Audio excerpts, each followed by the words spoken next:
अस्सलाम वालेकुम। तो कैसे हैं बच्चों? आज हम पढ़ेंगे यूनिट नंबर 15 इलेक्ट्रोस्टैटिक्स पढ़ेंगे। इसका लेक्चर पहला रहेगा। इसके अंदर हम क्या कुछ कवर करने वाले हैं। स्टैटिक चार्ज क्या होता है, इसके साथ चार्ज कंजर्वेशन का टॉपिक है, और इसके साथ साथ कंडक्टर इंसुलेटर क्या होते हैं, इन चीज़ों को हम समझेंगे। तो नया चैप्टर है, नई शुरुआत है, तो बहुत ही फंडामेंटल और बहुत ही इजी चैप्टर है। ऐसा नहीं है कि यहाँ पे जो डेरिवेशन थोड़ी बहुत पुराने दौर में या पुरानी बुक में हुआ करती थी वो भी निकाल दी है। तो अभी जस्ट थ्योरेटिकल है, तो हम उन चीज़ों को उस वे में बात करेंगे आपसे। तो सबसे पहले हम देखेंगे स्टैटिक चार्ज क्या होता है। तो अगर मैं चार्ज की बात करूं, तो चार्ज बेसिकली क्या होता है। स्टैटिक चार्ज मतलब जैसे कोई ऑब्जेक्ट है, पड़ा हुआ है, तो उस ऑब्जेक्ट में मौजूद चार्ज जो मूव न करता हो, यानी ऐसा चार्ज जो रेस्ट पे हो, तो स्टैटिक होगा। अच्छा, सबसे पहले सर इलेक्ट्रोस्टैटिक बता दें। इलेक्ट्रोस्टैटिक ब्रांच ऑफ फिजिक्स है। यहाँ पे हम स्टडी करते हैं किसके अबाउट, स्टडी करते हैं अबाउट चार्जेस। चार्जेस के बारे में तो पढ़ते हैं, लेकिन एट रेस्ट, जब चार्ज रुके हुए हों तो जब स्टडी करना इलेक्ट्रोस्टैटिक कहलाता है। ठीक, तो रेस्ट चार्जेस को ही क्या बोलते हैं, इलेक्ट्रोस्टैटिक बोलते हैं। तो चार्ज क्या होता है, हम सबसे पहले ये समझते हैं। बेसिकली चार्ज है intrinsic property of matter. Charge क्या है, इट इज इंट्रिंसिक। इंट्रिंसिक मतलब विरासती है। Intrinsic property of matter. याद रखें बच्चों, जो भी मैटर है, यानी कि उसका उसके पास हमेशा क्या रहता है, चार्ज रहता है। ठीक है, चार्ज हमेशा होता है। ठीक है, तो हम लिख लिख सकते हैं, it is intrinsic property of matter, intrinsic property of elementary particle. ये intrinsic property of elementary particles. भाई एलिमेंट्री पार्टिकल्स क्या क्या हो सकते हैं, इलेक्ट्रॉन एंड प्रोटॉन, न्यूट्रॉन वगैरह। तो ये एलिमेंट्री पार्टिकल्स की इंट्रिंसिक प्रॉपर्टी है। तो हम लिख सकते हैं इट इज इंट्रिंसिक, विरासती प्रॉपर्टी। जैसे दुनिया जब से बनी थी तब से मैटर मौजूद है, तो मैटर की एक विरासती प्रॉपर्टी है। जब से मैटर बना तब से ये प्रॉपर्टी, जब चार्ज उसके अंदर है। ठीक है, बाद में इसको डिस्कस किया यानी ड्राइव किया गया, उसको डिस्कवर किया गया। हम कह सकते हैं एलिमेंट्री पार्टिकल ऑफ किसका है, इट इज एलिमेंट्री पार्टिकल है कि कौन, चार्ज। एलिमेंट्री पार्टिकल्स की इंट्रिंसिक प्रॉपर्टी है, इलेक्ट्रॉन प्रोटॉन की इंट्रिंसिक प्रॉपर्टी। जब इलेक्ट्रॉन प्रोटॉन है तो ये चार्ज पार्टिकल है, तो इनकी इंट्रिंसिक प्रॉपर्टी हुई ना। तो इसलिए हम कह सकते हैं it is intrinsic property of elementary particle of matter. Matter के जो एलिमेंट्री पार्टिकल है, भाई मैटर के एलिमेंट्री पार्टिकल क्या है, इलेक्ट्रॉन प्रोटॉन न्यूट्रॉन, इनकी क्या है, एक इंट्रिंसिक प्रॉपर्टी है, चार्ज। अब यहाँ पे ये बात लिखनी जरूरी है कि जो चार्ज है उसकी यूनिट क्या होती है। चार्ज की जो यूनिट रहती है वो कूलम रहती है, क्योंकि कूलम ने चार्ज के ऊपर जो फोर्स लगती है वो बताया, और कितनी लगती है उसका मैग्नीट्यूड डायरेक्शन भी बताया। तो कूलम यानी सी से लिखते हैं, जो इसकी क्या रहती है, यूनिट रहेगी। जो इसकी क्या है जी, यूनिट है। तो मैं ये बात कर सकता हूँ, कूलम इसकी यूनिट है, चार्ज की यूनिट है। कूलम किसकी यूनिट है, charge. S I unit of charge क्या है भाई, कूलम है। तो अब यहाँ पे इलेक्ट्रॉनों की बात चली है, तो इलेक्ट्रॉन को हम लिख सकते हैं, जो इलेक्ट्रॉन है, चार्ज ऑफ इलेक्ट्रॉन कितना है, चार्ज ऑफ इलेक्ट्रॉन कितना है। जो इलेक्ट्रॉन का चार्ज होता है उसका चार्ज है, यानी कि जो इलेक्ट्रॉन है और प्रोटॉन, उसका चार्ज बराबर होता है -19 कूलम। और मैं बात करूं चार्ज ऑफ प्रोटॉन कितना है, चार्ज ऑफ प्रोटॉन आप बोलोगे जितना इलेक्ट्रॉन का है उतना ही है, लेकिन बस जस्ट साइन अपोजिट रहता है। साइन क्या रहता है, अपोजिट। यहाँ अगर माइनस है तो यहाँ प्लस होगा, तो ये चार्ज है। ठीक है, डायरेक्शन में यानी कि बस जस्ट प्लस माइनस का फर्क आता है। ठीक है, अब प्लस माइनस ये खुद से हम दिए हैं, एक होते पॉजिटिव चार्ज, एक नेगेटिव चार्ज, उस बेस पे। फिर हमने कहा जो चार्ज ऑन न्यूट्रॉन है, चार्ज ऑफ न्यूट्रॉन है वो जीरो रहता है, कोई चार्ज नहीं है। लेकिन मैस ऑफ इलेक्ट्रॉन कितना है, मैस ऑफ इलेक्ट्रॉन है वो है 9.01 के पावर -31 kg। बहुत थोड़ा मैस है, बहुत थोड़ा मैस। तो ये वैल्यू याद रखनी है बच्चों। 9 पॉइंट, ये किसका मेस है, इलेक्ट्रॉन का मेस है। केमिस्ट्री भी पढ़ते होंगे। फिर बात करते हैं, अब इसमें इसको ड्राइव भी किया जा सकता है, वो आगे क्लास में आप जाके ड्राइव वगैरह कर लेंगे केमिस्ट्री के अंदर। तो मेस ऑफ प्रोटॉन अगर पूछा जाए तो वो होता है 1.673 10 की पावर -27 kg। फिर मैं पूछूं मेस ऑफ न्यूट्रॉन बताओ, वो तो इससे भी ज्यादा है। भाई न्यूट्रॉन का मैस कितना है, 675। अब आपको कोई कोई पूछ रहेगा कि कौन ज्यादा है, देखने से -31 बड़ा है ना, जितना नेगेटिव में बड़ी वैल्यू होगी उतनी छोटी होती है। तो मेरे भाई ये मैथ कम है, बड़ा मत समझना। इलेक्ट्रॉन का मैथ के ऊपर -31 है तो आप इसको बड़ा मत समझना, ये है छोटा मैथ है, अभी भी छोटा मैथ है, कम है। ठीक है, तो चार्ज के बारे में इतना जान लिया। हाँ सर जान लिया। तो ये जो चार्ज होता है ये इंट्रिंसिक प्रॉपर्टी है, ये हमने सीख लिया। और साथ साथ अलग अलग जो एलिमेंट्री पार्टिकल्स है उनकी चार्जेस क्या है, आपके बुक में एक साइड पे क्या बना हुआ है, टेबल बना हुआ देखा होगा आपने, तो वो टेबल हमने यहाँ डिस्कस कर लिया। अब बात करते हैं जी, स्टैटिक चार्जेस को कैसे प्रोड्यूस करवाया जाता है। स्टैटिक चार्जेस को कैसे प्रोड्यूस करवाया जाता है, यानी कि जब चार्ज, स्टैटिक का मतलब है फ्लो न करते हुए चार्ज एक जगह पे मतलब प्रोड्यूस करवाना उनको, यानी कि इंड्यूस करवाना। अब ये चार्जिंग वगैरह हम आगे डिस्कस करेंगे, लेकिन यहाँ पे जस्ट हम किसी भी एक मतलब मटेरियल को, एक ऑब्जेक्ट को रब करते हैं किसी भी दूसरे, यानी कि किसी कपड़े से या सिल्क से या किसी फर से, ठीक है, तो या बालू से, तो इसमें चार्ज आते हैं। आपने बचपन में क्या होगा, कंघी को रब करते हो बालू से, फिर उस कंघी में क्या आ जाते हैं, चार्जेस आ जाते हैं। वो जो पीसीस है, कागज के टुकड़े हैं, उनको वो अट्रैक्ट करने लगते हैं। तो ये हो क्या रहा है, हो क्या रहा है, हो ये रहा है कि यहाँ पे चार्जेस इंड्यूस हो रहे हैं, चार्जेस बन रहे हैं। ठीक है, एक जगह से दूसरी जगह पे चार्ज क्या कर रहे हैं जी, मूव कर रहे हैं। इसके लिए एक मेरे पास एक बेहतरीन सा टेबल है, इस चीज को कंफ्यूज दूर करने के लिए। टेबल मतलब ये एक सीरीज है मटेरियल की। हमेशा उन मटेरियल की सीरीज को आप देखते हुए ये पता कर सकते हो किस मटेरियल के ऊपर किस रॉड, जैसे आपके ऊपर सिलिक को रब करते हैं रॉड के साथ तो क्या चार्ज आएगा, ये चीज स्टैटिक चार्ज क्या बनेगा सिल्क के ऊपर और रॉड के ऊपर, ये चीजें आपके है। तो इससे रिलेटेड एक कुछ मटेरियल्स के नाम है, तो मैं वहां से बता दूंगा, एकदम क्लिक हो जाएगा। किसी तरह का भी हो, किसी तरह का रॉड हो, किसी तरह की कपड़ा हो, तो उसको आप रब कर देते हो तो क्या चार्ज आएगा, तो आप उसी सीरीज से देख के बता सकते हो। वो सीरीज के मैं नाम लिख देता हूँ, वो आप अपने नाम उसी तरह अपने कॉपी या बुक के साइड पे लिख दें, ताकि उससे आपको आसानी होगी किसको किस से रब करने से कौन सा चार्ज प्रोड्यूस होता है और क्यों होता है, ये चीज आपको दिखाई पड़ेगी। ठीक है बच्चों, तो देखिए बच्चों, अब है यहाँ पे हमारे पास ये, इसको ट्राइबो इलेक्ट्रिक सीरीज कहा जाता है। किसी भी बुक, कोई भी बुक हो, उनमें ये इनमें से किसी एक को किसी से रब कर दिया जाता है।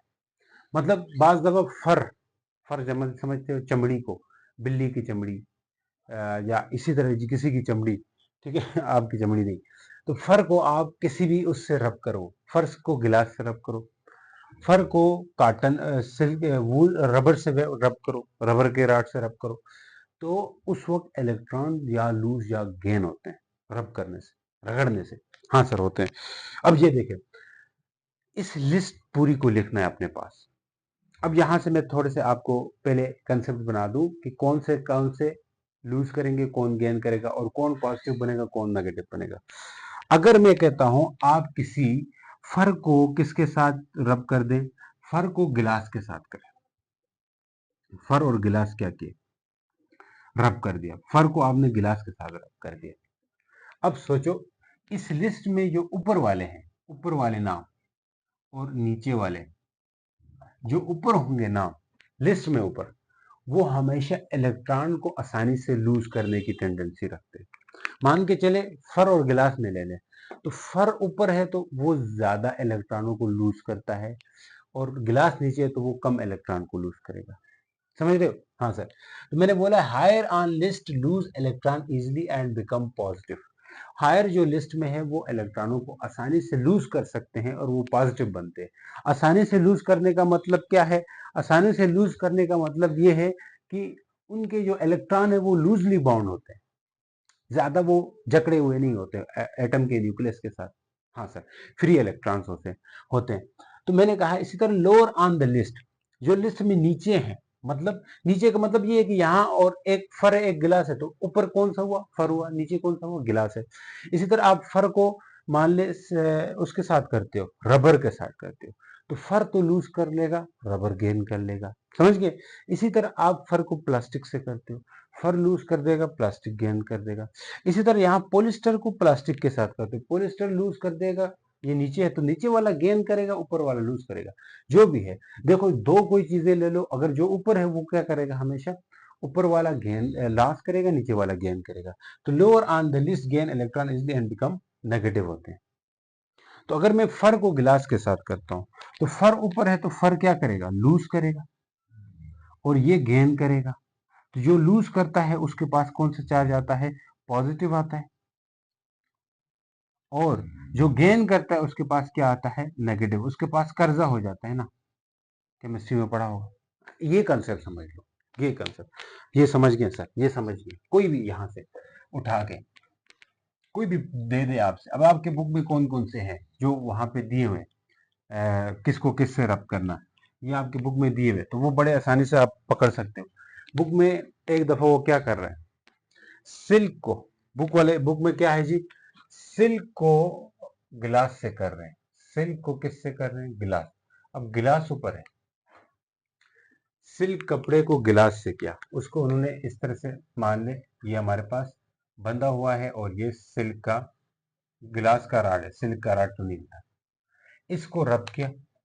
रब किसके साथ किया, सिल्क को गिलास। तो मैंने कहा सिल्क लूज करेगा, ऊपर है तो क्या करेगा, लूज करेगा, और ये क्या करेगा, गेन करेगा। अब मैंने कहा लूज करने वाले के पास पॉजिटिव रहेगा और इसके पास नेगेटिव रहेगा। गेन किया तो नेगेटिव ना, सुनो, पॉजिटिव, हाँ सॉरी सॉरी, ये गिलास ऊपर है ना और सिल्क नीचे है, तो उल्टा हो गया, काम उल्टा हो गया। गिलास ऊपर है, सिल्क नीचे है। सॉरी बच्चों, ध्यान नहीं किया था। देखो, सिल्क है और दूसरा क्या है, गिलास है। गिलास ऊपर है तो गिलास क्या करेगा, लूज करेगा, और सिल्क नीचे है तो सिल्क क्या करेगा, गेन करेगा। अब गिलास मैंने कहा लूज करेगा, तो लूज करने से इसके पास चार्ज कौन सा है, जो लूजर होता है नेगेटिव होगा, उसको बुरा समझते हैं। लूज करने से पॉजिटिव होगा, सॉरी ऐसा नहीं है, पॉजिटिव होता है ना। और केमिस्ट्री आती है क्या, गेन करने से क्या होगा, गेन करने से नेगेटिव होगा। तो इसका मतलब है ये गिलास रॉड को, यहाँ पे बुक में लिखा हुआ है गिलास रॉड रब विद सिल्क, गिलास rod will acquire positive charge, क्योंकि गिलास रॉड जो है ना ट्राइबो इलेक्ट्रिक सीरीज में ऊपर लाई करता है और सिल्क नीचे लाई करता है। ऊपर वाले जो भी होंगे उनमें ये जो सीरीज अरेंज की हुई है ना, on the basis of electron कितने लूज अरेंज है, तो जितने लूज होंगे रब करने से इजीली वो इलेक्ट्रॉन रिमूव हो सकते हैं। अब इसी तरह दूसरा हम रॉड एक और लेंगे, उस रॉड को भी हमने सिल्क से रब करके लाए हैं, सिल्क के साथ रब करके लाए तो इसमें पॉजिटिव चार्ज होगा और both will repel each other. क्यों, क्योंकि सिमिलर पॉजिटिव चार्ज आ गए हैं दोनों में। समझ चुके हैं बच्चों, इसकी अंग्रेजी लिखनी आएगी आपको, ठीक है, हाँ सर आएगी। अगर आएगी तो मैंने कहा है इसी तरह का एक और एक्सपेरिमेंट देखो आप, वहां पे आपके बुक में ही है कि उसी तरह वो रब कर रहे हैं किसी गिलास रॉड को, गिलास रॉड नहीं, रबर रॉड है। कौन सा रॉड है, रबर रॉड। ये रॉड कौन सा थे, ये दोनों रॉड गिलास रॉड थे। तो गिलास रॉड ट्राइबो इलेक्ट्रिक सीरीज में ऊपर है, सिल्क नीचे था, तो गिलास रॉड ने लॉस किया, लॉस करने से कौन सा चार्ज आया, पॉजिटिव। सिल्क ने गेन किया, उसने कौन सा चार्ज आ गया, नेगेटिव आ गया। क्योंकि लूज इलेक्ट्रॉनों का जितना टाइटली बाउंड होंगे, लूज बाउंड होंगे उतना आसानी से वो दे सकते हैं, टाइटली बाउंड है उतने वो और लेने की कोशिश करते हैं, इलेक्ट्रॉन डेफिशिएंट होते हैं। अब ये कौन सा रॉड है, रबर रॉड।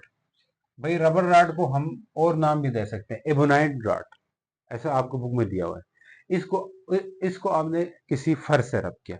अब देखिए रबर किधर है, ये रबर, ये रबर रॉड, ये फर, ये तो फर क्या करेगा, फर ऊपर है तो फर इलेक्ट्रॉनों को लॉस करेगा, और फर जो है ना, फर को किसके साथ किया है, फर है और रबर को किया है।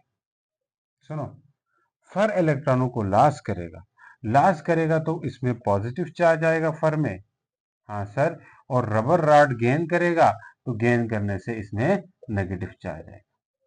भाई कोई चीज ले लेता है, गेन कर देता है, पैसे किसी से उधार लेते हो तो वो आपका कर्जा होता है, कर्जा एक नेगेटिव चीज है, मतलब एक बुरी निशानी है, सही है। तो इसका मतलब क्या है, पॉजिटिव नेगेटिव चार्ज हो गया, तो ये नेगेटिवली चार्ज होगा। सेम इसी तरह का हम एक और रॉड ले लेते हैं, उसी इसको भी मैंने फर से रब किया हुआ है, तो इनको करीब लाते हैं तो ये रिपेल करते हैं।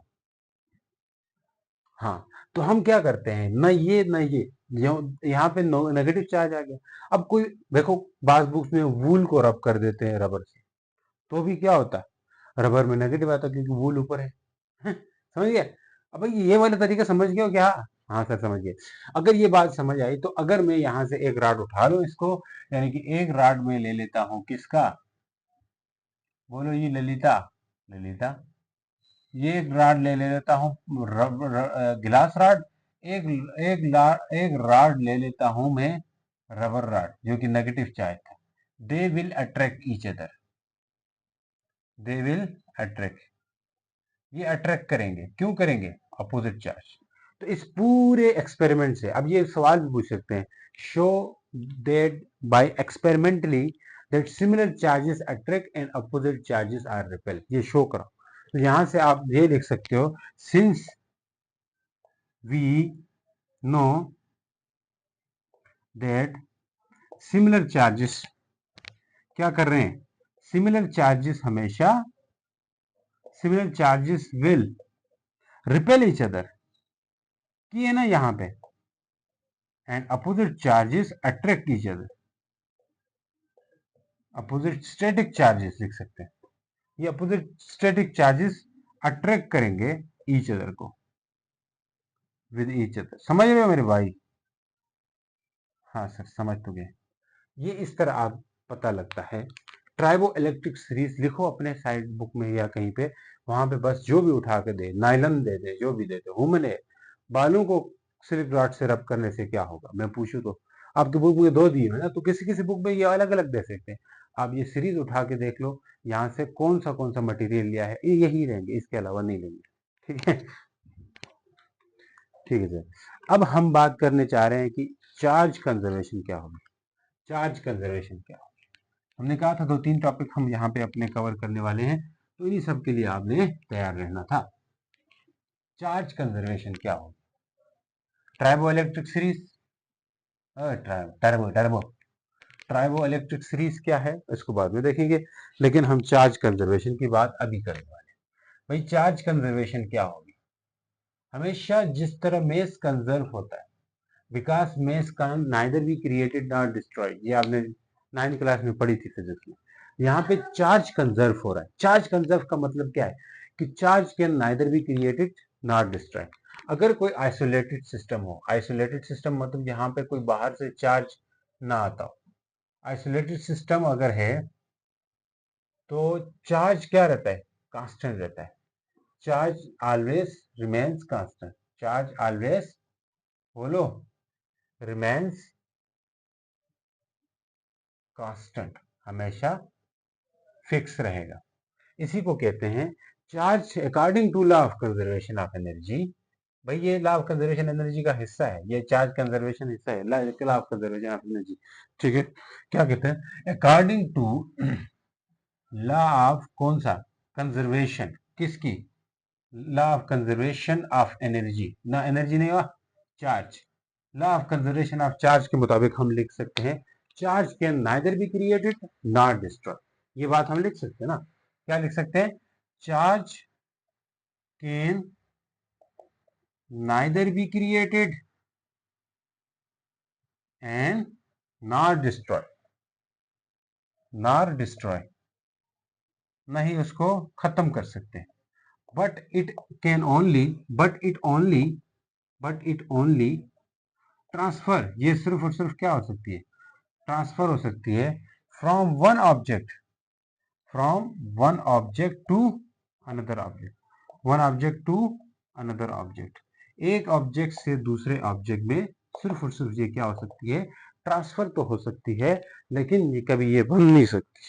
अब ऐसे सोचेंगे चार्ज में बनाऊंगा, भाई दुनिया में जितने चार्ज बने हुए वही बने के बने, ठीक है, उससे उसके अलावा आप खुद से नहीं बना सकते, तो ये कहती है।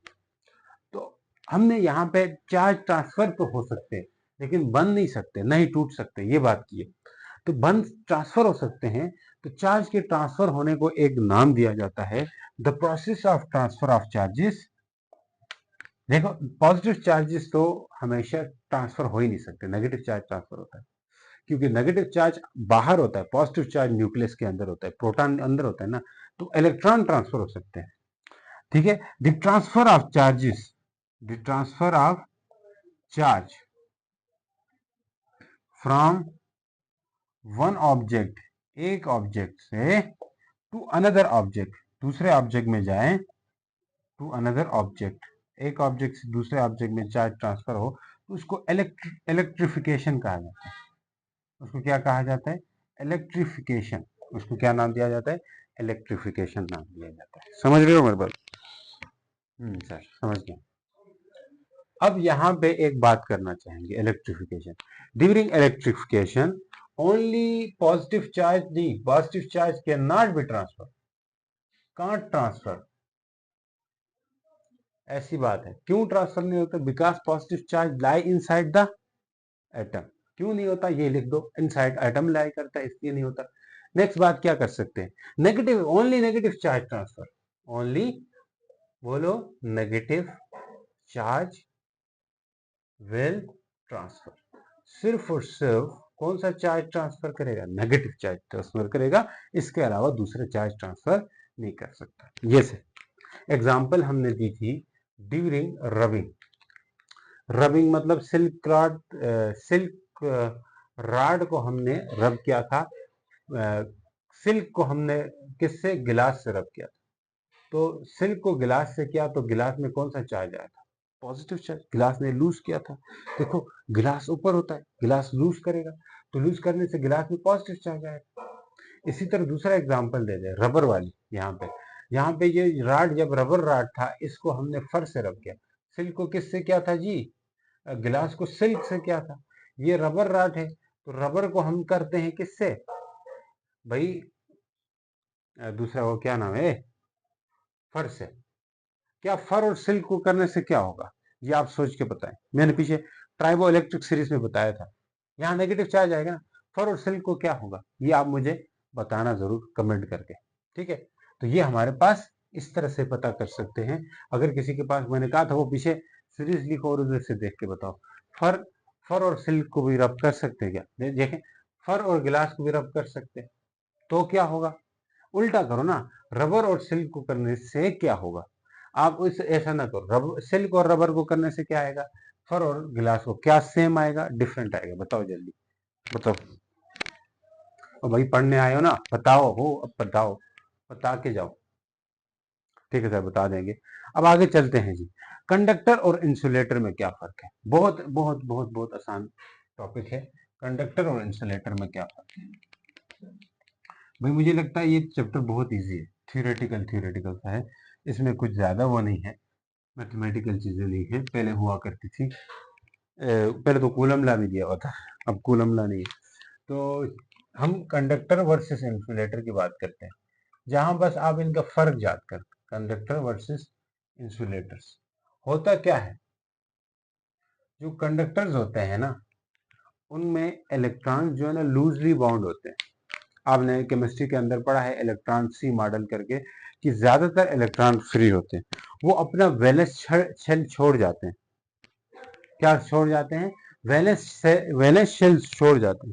मान के कैसे छोड़ जाते हैं? अंदर ये आपके पास कोर होता है, कोर समझते हो? अब कोर का कैसे समझाओ? जैसे पोटेशियम है, सोडियम है, सोडियम के कितने होते हैं? 23 इलेक्ट्रॉन होते हैं। अब जितने वैलेंस इलेक्ट्रॉन, एक 23 होते हैं, 7 होते हैं यार, चेक करो, आई थिंक 23 होते हैं। हाँ, sodium sodium sodium sodium, chemistry मुझे नहीं, केमिस्ट्री 23 है, मान के चले 23 है, जितने भी है, चाहे कोई भी ले लो, कोई भी। मान ले इसके 3-4 शेल बनते, तो इस शेल में जो इलेक्ट्रॉन है अंदर वाले में दो दो होंगे ना। अब ये छोड़ दो, अब यहाँ पे कितने होंगे? 6 होंगे। आपने पढ़े होंगे केमिस्ट्री में, 6 तो नहीं होते, 1 2 3 4, ओहो सर जी, ये और ये 1 2 3 4 5 6 7 8 होते हैं। मान ले बाहर 2 आ गए, 3 आ गए, 4 आ गए, तो ये अंदर वाले ज्यादा टाइटली बाउंड है। इन सब की जगह अंदर वाले ये सारे इलेक्ट्रॉन लिखने के बजाय हम एक सर्कल लाएंगे, एक प्लस का साइन डाल देंगे, क्योंकि ये न्यूक्लियस के इन्फ्लुएंस में है। ये बाहर वाले फ्री इलेक्ट्रॉन्स है, ये अनपेयर इलेक्ट्रॉन्स। 3 अगर करो तो अनपेयर इलेक्ट्रॉन। तो ये इलेक्ट्रॉन अपना ये शेल छोड़ जाते हैं, कुछ तो छोड़ के बाहर चले जाते हैं, इधर इधर घूम रहे होते हैं। अगर मैं यहाँ पे लिखूं इधर साइडों में घूम रहे थे, इन केस ऑफ मेटल, कुछ समझ आ रही? हाँ sir, in case of metal ऐसा हो रहा होता है, ये याद रखें मेटल के केस में। तो ये मेटल के केस में ज्यादातर इलेक्ट्रॉन बाहर होते हैं। अगर नॉन मेटल रहे ये तो कोर है, लेकिन जो बाहर है वो बाहर फ्री नहीं होते, बाउंडेड होते हैं, क्योंकि ऑलरेडी इलेक्ट्रॉन कम होते हैं तो उनको भी जकड़ के रख देते हैं। ठीक होता, अब देखिए केमिस्ट्री के स्ट्रक्चर वाइज आप जाएंगे तो इस चीज का अंदाजा भी होगा, लेकिन खैर हायर क्लासेस में जाके इस चीज का डिस्कस कर दिया जाता है कि कैसे इलेक्ट्रॉन बाहर ये लूजली बाउंड होते हैं, ये टाइटली बाउंड होते हैं, सॉरी, इंसुलेटर के केस में। तो हम लिख सकते हैं यहाँ पे कंडक्टर में क्या होते हैं, इलेक्ट्रॉन्स आर टाइटली, टाइटली नहीं, loosely, electrons are loosely bounded and free, loosely bounded होते हैं और फ्री होते हैं। किसके केस में? In case of conductor. अब यही बातें इंसुलेटर के लिए भी लिख देते हैं। तो वो फर्मली अटैच्ड होते हैं या बाउंड होते हैं, फर्मली बाउंड। फर्मली बाउंड मतलब स्ट्रिक्टली बाउंड। फर्मली एक लफ्ज यूज किया जाता है, लेकिन इसका मतलब क्या होता है, स्ट्रिक्टली बाउंडेड। तो ये बात हम लिख सकते हैं। इसके लिए पॉइंट क्या होगा जी, electrons are firmly attach, firmly attach मतलब स्ट्रिक्टली अटैच, ठीक है जी। एंड ये यहाँ पे अच्छा लूजली बाउंडेड एंड फ्री है, तो यहाँ ये इलेक्ट्रॉन्स आर फर्मली, फर्मली का मतलब क्या है, strictly, STRICK, strictly attach and not move, not free, and not free, free नहीं रहते हैं। समझ गए? दूसरी बात करते हैं, इलेक्ट्रॉनों की बात हो रही भाई, किसमें इलेक्ट्रॉन की बात, चार्ज सेपरेट। यहाँ पे जो इलेक्ट्रॉन्स होते हैं, इलेक्ट्रॉन मेटल्स में, कोई अगर मेटल स्फीयर है उसमें चार्ज हर जगह बिखरा हुआ होगा, सेपरेट होगा, इवनली सेपरेट होगा, बराबर बराबर, क्योंकि वो इलेक्ट्रॉन रिपेल रिपेल करके बराबर बराबर दूर चले जाएंगे, सेपरेट हो जाएंगे इस तरह। तो चार्जेस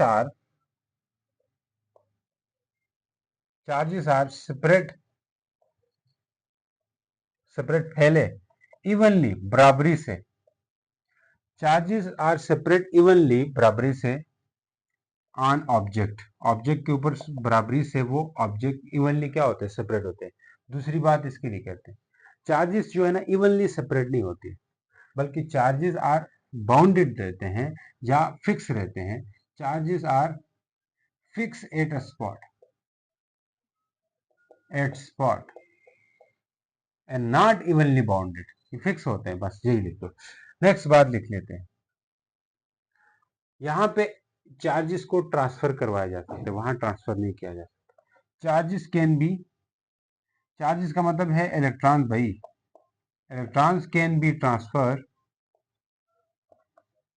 किसके केस में, can be transfer from one object to another object, one object, बोलो, one object to another object. यहां पे बात करते हैं, यहां पे चार्जेस को ट्रांसफर नहीं करवाया जा सकता है, तो इसलिए देख सकते हैं charges can not be transfer from one object to another object. अब कोई पूछे क्यों नहीं कर सकते, बोलोगे टाइटली बाउंड होते हैं, वन ऑब्जेक्ट टू अनदर मतलब स्ट्रिक्टली बाउंड होते हैं, स्ट्रिक्टली बंधे होते हैं, इस वजह से। समझ गए? तो एग्जांपल इसकी क्या है, मेटल्स है, इसकी एग्जांपल बताओ, प्लास्टिक हो गया, रबर हो गया, बोलो, प्लास्टिक हो गया और ग्लास हो गया।